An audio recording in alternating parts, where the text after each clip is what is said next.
Waymarks.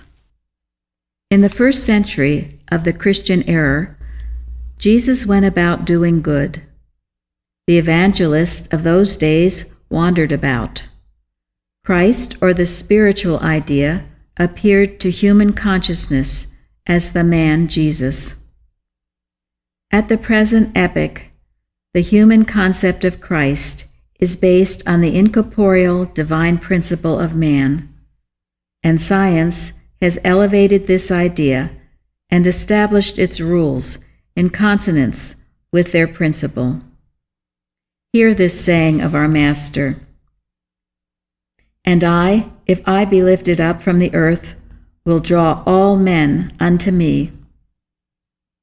The ideal of God is no longer impersonated as a waif or wanderer, and truth is not fragmentary, disconnected, unsystematic, but concentrated and immovably fixed in principle.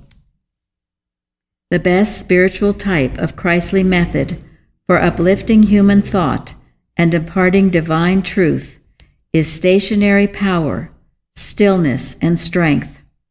And when this spiritual idea is made our own, it becomes the model for human action. St. Paul said to the Athenians, "For in him we live and move and have our being." This statement is in substance identical with my own. There is no life, truth, substance, nor intelligence in matter. It is quite clear that as yet this grandest verity has not been fully demonstrated, but it is nevertheless true. If Christian Science reiterates St. Paul's teaching, we as Christian scientists should give to the world convincing proof of the validity of this scientific statement of being. Having perceived in advance of others this scientific fact, we owe to ourselves and to the world a struggle for its demonstration.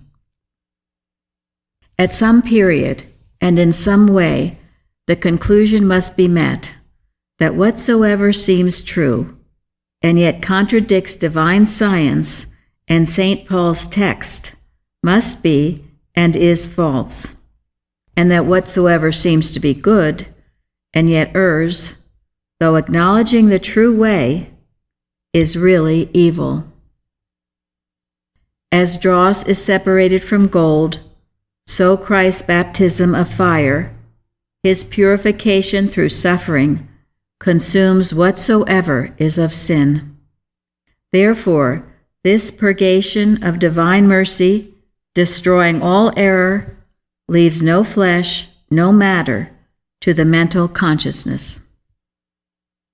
When all fleshly belief is annihilated and every spot and blemish on the disk of consciousness is removed, then, and not till then, will immortal truth be found true, and scientific teaching, preaching, and practice be essentially one. Happy is he that condemneth not himself in that thing which he alloweth. For whatsoever is not of faith is sin.